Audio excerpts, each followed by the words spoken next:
Hello बच्चों, स्वागत है आप सभी का एजुकेशन हब रामकृष्ण गोदारा पर, जहाँ पर हम फिजिक्स को बहुत ही प्यारे कॉन्सेप्ट और क्लियरिटी के साथ पढ़ते हैं। आज हमारा इलेक्ट्रोस्टैटिक पोटेंशियल एंड कैपेसिटेंस का लेक्चर 12 है। इसके अंदर सबसे पहला टॉपिक है हमारा कंडक्टर। कंडक्टर्स क्या होते हैं? कंडक्टर्स वो मटेरियल्स होते हैं, मटेरियल्स विच अलाउ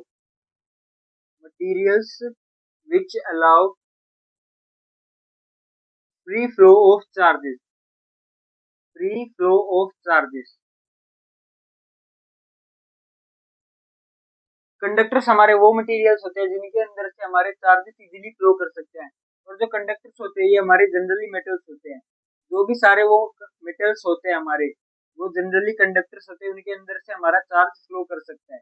इसके एग्जांपल हो गया gold, silver, iron, copper,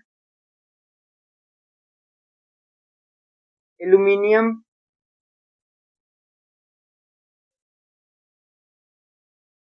etcetera.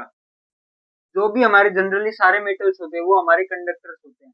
अब कंडक्टर्स हमारे दो टाइप के होते हैं, एक के अंदर जिनके अंदर हमने इलेक्ट्रिक फील्ड इंड्यूस नहीं करी है, और एक जिसके अंदर हमने इलेक्ट्रिक फील्ड प्रोड्यूस करी है। सबसे पहले हम बात करेंगे जिनके अंदर हमने कोई इलेक्ट्रिक फील्ड अप्लाई नहीं करी। अगर कंडक्टर्स के अंदर हमारा चार्ज फ्लो होता है तो इसके अंदर इलेक्ट्रॉन्स और प्रोटॉन्स प्रेजेंट होंगे। यहाँ पर इलेक्ट्रॉन्स प्रोटॉन्स प्रेजेंट होंगे, ये रेंडमली प्रेजेंट है। अभी अगर ये रेंडमली प्रेजेंट है तो ये वाला जो पॉजिटिव चार्ज, ये इस पॉजिटिव चार्ज को इधर रिपेल करेगा, ये वाला नेगेटिव इस नेगेटिव को रिपेल करेगा, ये वाला इसको रिपेल करेगा, ये वाला इसको रिपेल, ये रिपेल हो कि इधर उधर भागते रहेंगे, ये रेंडम मोशन करेंगे। ये कौन सा मोशन करेंगे? ये रेंडम मोशन करेंगे, रेंडम मोशन। अब जब ये इधर उधर भागेंगे ये एक दूसरे से रगड़ खाएंगे, अगर रगड़ खाएंगे तो इनके अंदर हीट प्रोड्यूस होगी, और हीट को हम साइंटिफिक लैंग्वेज में कहते,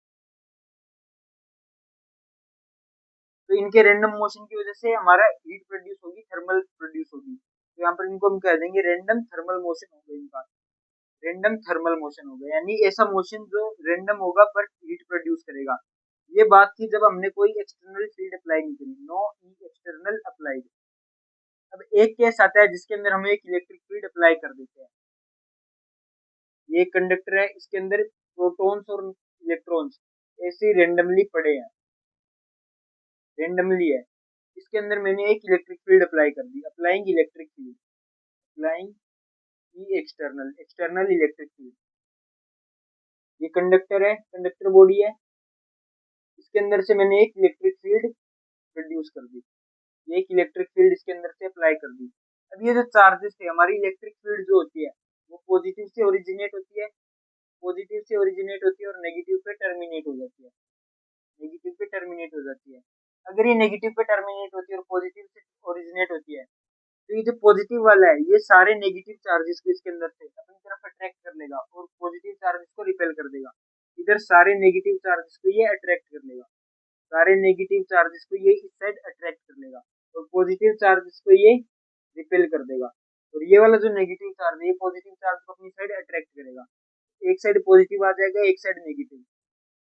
अब ये जो बॉडी है ये क्या चाहती है? इसके अंदर कोई इलेक्ट्रिक फील्ड ना रहे, ये एक एक्सटर्नल फील्ड है इसके अंदर से, ये चाहते हैं ये इनके अंदर प्रेजेंट ना हो, तो ये पॉजिटिव से नेगेटिव एक और इलेक्ट्रिक फील्ड प्रोड्यूस कर लेंगे जो ई इंड्यूस्ड होगी, और जो ये ई इंड्यूस्ड होगी वो इस पे अटैक करेगी इसको मारने के लिए। तो ये ई इंड्यूस्ड और जो ई एक्सटर्नल है ये दोनों इक्वल होगी, ई इंड्यूस्ड और ई एक्सटर्नल इक्वल होगी। अगर ई इंड्यूस्ड में से ई एक्सटर्नल को हटा दे तो हमारा आंसर 0 आएगा। तो ये ई इंड्यूस्ड जितनी ये अंदर की साइड ई एक्सटर्नल होगी उतनी होगी इसको खत्म करने के लिए, तो इस पर अटैक करके इसको पूरे को खत्म कर देगी। इसीलिए हम कहते हैं कंडक्टर के अंदर कोई इलेक्ट्रिक फील्ड प्रोड्यूस नहीं होती। अब इस कंडक्टर के अंदर कोई इलेक्ट्रिक फील्ड प्रोड्यूस नहीं बची है, इस कंडक्टर के अंदर कोई भी इलेक्ट्रिक फील्ड नहीं बची। जो ये ई इंड्यूस थी इसने पूरी ई एक्सटर्नल को खत्म कर दिया, अटैक कर दिया इस पे। ये था हमारा ये वाला टॉपिक। अब हम चलते हैं हमारे अगले टॉपिक की तरफ जिसका नाम है प्रॉपर्टीज ऑफ कंडक्टर। अब हम चलते हैं हमारे अगले टॉपिक की तरफ जिसका नाम है प्रॉपर्टीज ऑफ कंडक्टर। पहली प्रॉपर्टी हमारी electric field inside a conducting material of an isolated conductor is zero. ये हमने पढ़ भी लिया है, जो भी एक कंडक्टिंग मटेरियल है इसके अंदर इलेक्ट्रिक फील्ड हमारी जीरो आती है, क्योंकि जो ई इंड्यूस होती है वो ई एक्सटर्नल को काट के अंदर सारी इलेक्ट्रिक फील्ड अंदर की साइड जीरो बना देता है। तो अगर इलेक्ट्रिक फील्ड जीरो है, E is equal to zero, electric field का हमारा फॉर्मूला होता है के क्यू अपॉन में आर स्क्वायर जीरो। ये K Q is equal to zero आ जाएगा और क्यू इज इक्वल टू भी जीरो आ जाएगा। अगर इलेक्ट्रिक फील्ड जीरो होगी तो हमारा अंदर इसके अंदर चार्ज भी जीरो होगा। अब चलते हैं दूसरी प्रॉपर्टी की तरफ। दूसरी प्रॉपर्टी है there is no excess charge inside a conductor, any excess charge must reside at the surface. ये कहती है कंडक्टर के अंदर कोई चार्ज नहीं होगा, जितना भी चार्ज होगा वो सरफेस पे रिजाइड करेगा, जितना भी चार्ज होगा वो सरफेस पे रिजाइड करेगा। अब हमारे कंडक्टर दो टाइप के होते हैं, एक होता है होलो कंडक्टर, जैसे चूड़ियां होती है, अंदर से एयर भरी होती है, सिर्फ एक बाउंड्री होती है उनकी, यहाँ पर एयर में चार्ज कोई प्रेजेंट नहीं होगा तो इनके तो कंपल्सरी यहीं पे प्रेजेंट होगा। दूसरा होता है सॉलिड कंडक्टर, जो अंदर से फील्ड होता है, जैसे फुटबॉल होगी, कंडक्टर सॉलिड कंडक्टर है। यहाँ पर सॉलिड कंडक्टर के अंदर क्या होगा, चार्ज प्रेजेंट होगा, लेकिन ये चार्ज क्या करेगा, एक दूसरे को रिपेल मारेगा, एक दूसरे को रिपेल मारेगा, और रिपेल मार के एक दूसरे को दूर रिपेल मार के एक सरफेस पे पहुंच जाएगा, इस कंडक्टर के रिपेल करके सरफेस पे पहुंच जाएगा, ये रिपेल करके सरफेस पे पहुंच जाएगा। अब चलते हैं तीसरी प्रॉपर्टी की तरफ। Electric field is always perpendicular to the surface of conductor.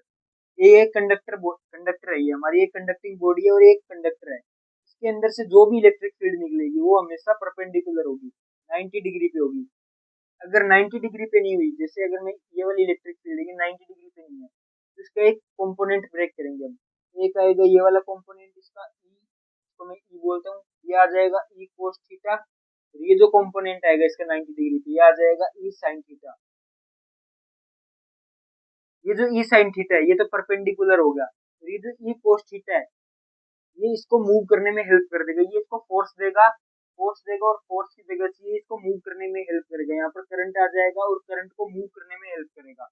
इसका रीजन है ई वर नॉट नॉर्मल, अगर ये नॉर्मल नहीं होता यानी परपेंडिकुलर नहीं होता, it would have some non zero component. ये वाला इसका नॉन जीरो कंपोनेंट है along the surface, free charges on the surface of the conductor. Conductor के सरफेस पे हमारे फ्री चार्जेस पड़े होते हैं। Would then experience force and move. अब इनको ये ई कोस थीटा इस साइड फोर्स देता और इस साइड इनको मूव करने में हेल्प करता in the static situation, therefore E should not have any tangential component.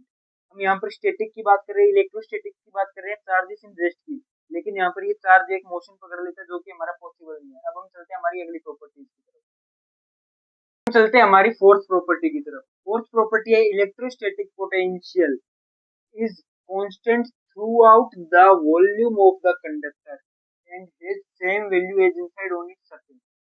इसका मतलब है ये एक कंडक्टर है, इसका जो इलेक्ट्रोस्टैटिक पोटेंशियल होता है, इलेक्ट्रोस्टैटिक पोटेंशियल क्या होता है हमारा वी से हम इलेक्ट्रोस्टैटिक पोटेंशियल को डिनोट करते हैं।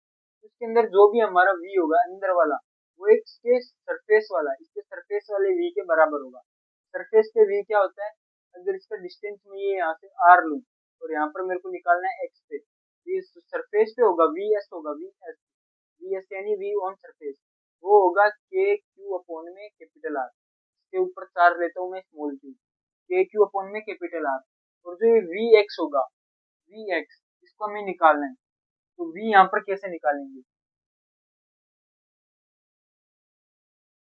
वी कैसे निकालेंगे, इलेक्ट्रिक फील्ड हमारी जीरो होती है कंडक्टर के अंदर, हमें पता है, हमें एक कंडक्टर के पोटेंशियल, हमें पोटेंशियल और इलेक्ट्रिक फील्ड के बीच एक रिलेशन पता है, हमें पोटेंशियल और इलेक्ट्रिक फील्ड का एक रिलेशन पता है, हमारा फॉर्मूला होता है E is equals to minus dv by dr, ये हमारा फॉर्मूला होता है।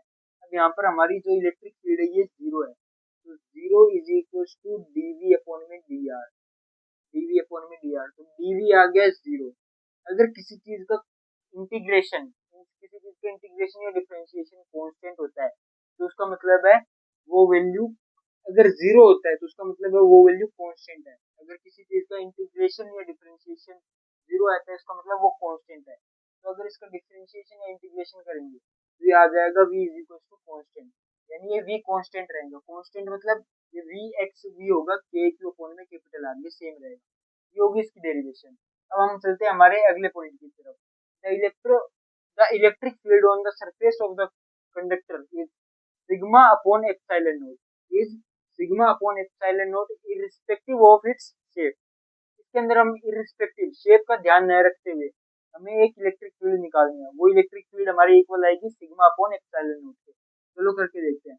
या कोई भी शेप का एक कंडक्टर ले लिया, इस शेप का एक कंडक्टर ले लिया, यहाँ पर मैंने एक चार्ज लगा दिया पॉजिटिव, पूरे के ऊपर पॉजिटिव चार्ज लगा दिया, पूरे के ऊपर पॉजिटिव चार्ज लगा दिया। अभी अगर पॉजिटिव चार्ज लगाया है के ऊपर मैं एक गॉसियन सरफेस ड्रॉ करता हूँ, मैंने बनाया सिलेंडर, सिलेंडर के यहाँ पर एरिया वेक्टर निकाल दो इसका, अगर एरिया वेक्टर निकाला तो इसका फ्लक्स क्या आएगा, flux is equals to E D A, flux is equals to E A, ये ई ए जो आया फ्लक्स इसको मैं बोलता हूँ इक्वेशन 1। और हमारा जो गॉसियन सरफेस की, हमारे जो गॉसियन सरफेस की मैथमेटिकल इक्वेशन होती है वो होती है Q enclose, charge enclosed upon में एप्सिलॉन नॉट, तो Q इनक्लोज्ड अपॉन में epsilon not, Q enclosed upon में एप्सिलॉन नॉट, इसको इक्वेशन 2 बोल देते हैं। अभी दोनों साइड फ्लक्स सेम है तो ये दोनों भी इक्वल हो जाएंगे, तो E A is equals to Q enclosed upon में एप्सिलॉन नॉट। अब हमने पढ़ रखा है surface charge density, surface charge density होती है sigma is equals to Q upon में A।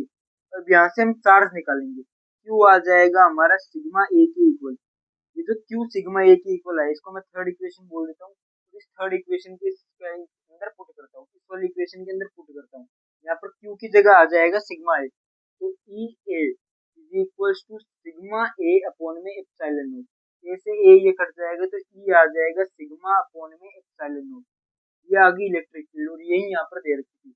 ये डेरिवेशन इंपॉर्टेंट नहीं है, बोर्ड्स के अंदर पूछी जा सकती है पर एक बार याद कर लेना।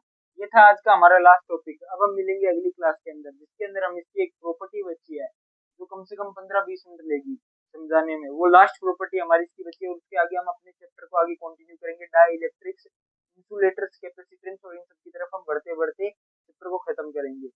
और हमारे इस चैनल को सब्सक्राइब कर लीजिए ऐसे ही पढ़ने के लिए, इस वीडियो को लाइक किए और कमेंट के अंदर अपना फीडबैक जरूर बताइए, आपका फीडबैक हमारे लिए बहुत इंपॉर्टेंट होता है और हमें मोटिवेशन देता है वीडियो बनाने के लिए। तब तक के लिए थैंक यू, जय हिंद, भारत माता की जय, जय हिंद, वंदे मातरम।